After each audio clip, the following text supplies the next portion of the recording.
Actually. Okay. Oh, why? It's the...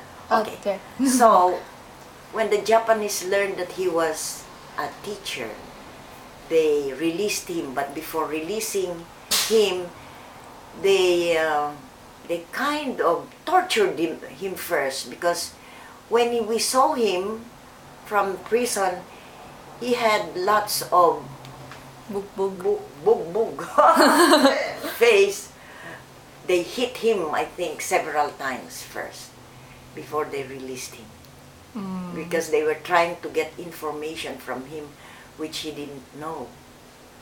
They were trying to prove that he was a soldier, and but he, of course, he denied it. And during the war, so when he was released, my father joined the Philippine Army.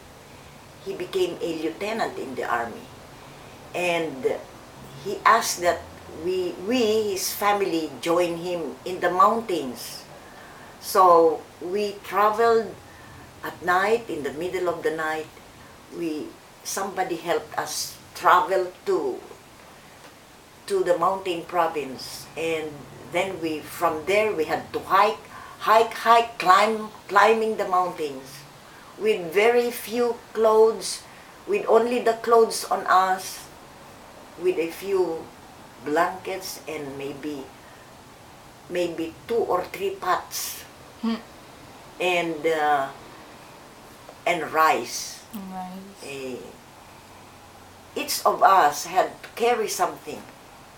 Like, I had to carry, I was only 4 or 5 years old, I had to carry like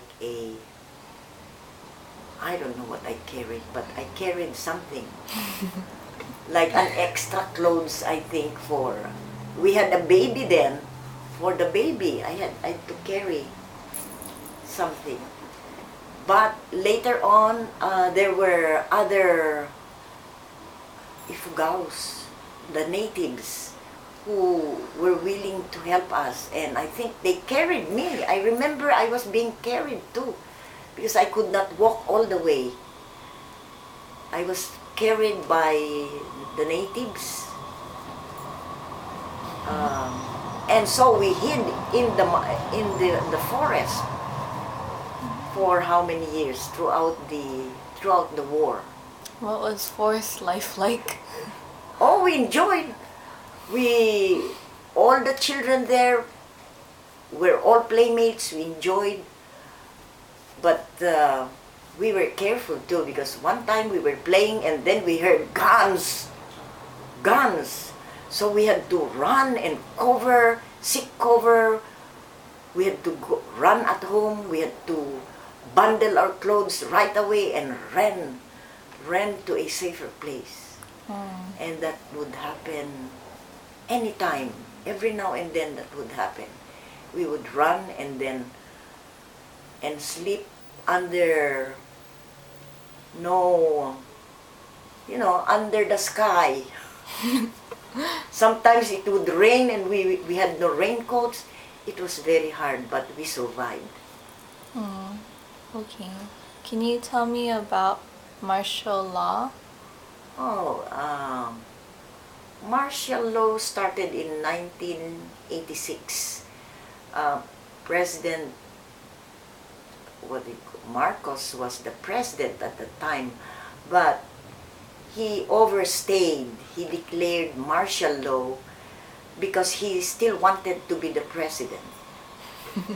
After like 20 years being the president, he wanted to stay on in power.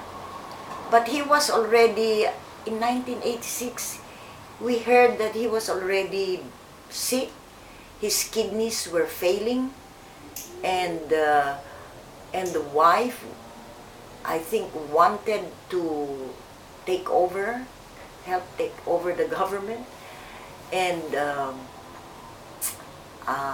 his right-hand man was a cousin of his, General Ver, and Ver my brother, my eldest brother, Felix Browner, was a PMA graduate, was one of his men in position. He was The head of intelligence. yeah, he was the head of intelligence, something like that. But he had a group called Green Beret Group. They were the but during the martial law, President Marcos held up some of the leaders, the military leaders in Malacanang to help him with the uprising. And one of his men was my brother Felix. He could not go home to his family. They were held there, they were fed there, and they made plans how to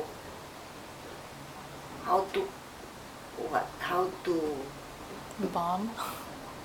no, at one point, yes, there was a plan for them to disperse the people, and if they would not go away, the plan was to use force by using army men. What plan was this for? Plan was to Or what was it for? Like, what occurrence in history?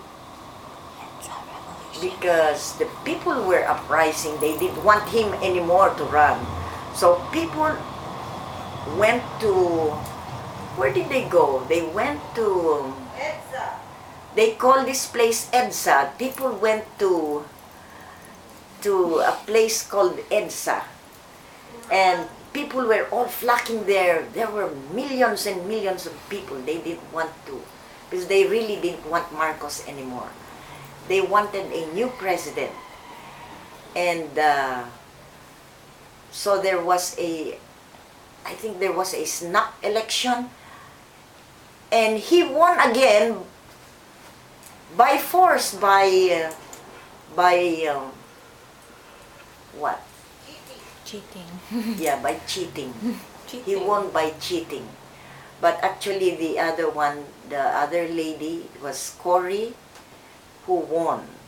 So people wanted Cory to be the president. They all went to EDSA to help her become the president. But Marcos and his, and his men wanted to stay in place. So the plan was to disperse the people who went there by using Tear gas. tear gas. And if they would not use tear gas, would not drive them away, they were going to use force, use guns and bombs, and it was supposed to be my brother Felix to give the order for that. So when the military people in EDSA learned about that, they were all afraid. They started praying that it would not happen, that my brother would leave. So, because it was my brother who was supposed to give the order to